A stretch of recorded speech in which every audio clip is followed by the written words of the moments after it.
You know, one of the interesting things that I saw as an athlete with my teammates, some would come back very well from their ACL. Others really struggled to get motion and do things at an athletic level.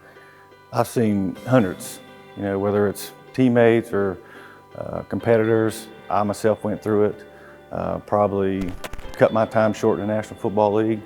It was a grueling process, took me 2 surgeries to come back for it. And you know, my knee's still not right. Scars used to be like so big and that they were out for a whole, like that's the end of their career. It's my senior year playing basketball, and it's very important that I am on the court this year.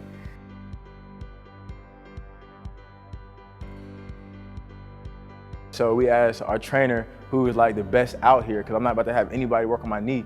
And they brought Dr. Lavender, and after that, it was just like we clicked at the first moment. So, with research and medicine, we ask questions. And we ask, why did this patient have a re-rupture? Why did this patient have a re-injury? Or why did the graft not heal?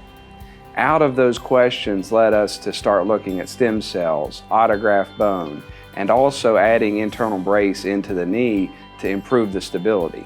Because the goal is, if we can increase and enhance your recovery, especially early on, then obviously your return to play would be more successful.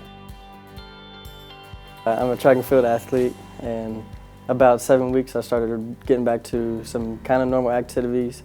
I started jogging, and jogging is a pretty fast pace, probably more than jogging. This is a standard model of an ACL reconstruction with the all-inside technique similar to what we're performing here at Marshall Health. You'll see the ACL graft. You can also see and make out a little brace that's the internal brace. That's the suture that we talk about that provides the earlier stability to the knee. In addition to that, you'll see that these tunnels are actually sockets. Okay, they're not complete tunnels.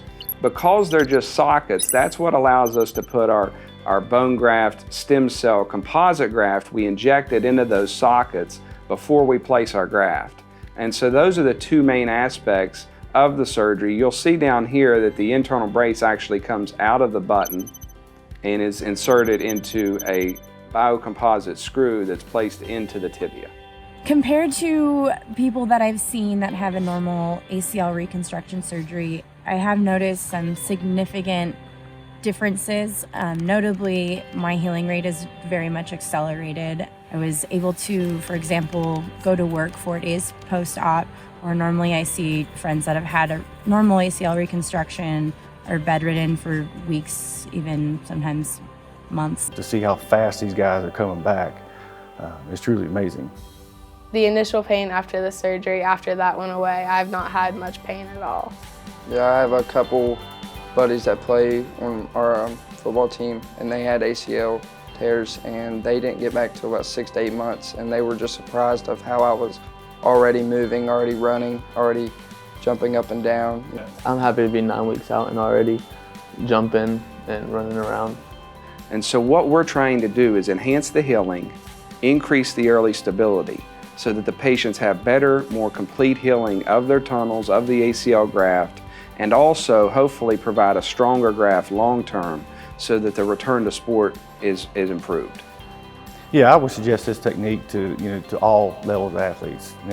Elite athletes across the country. This technique that Dr. Lavender is coming out with is unbelievable.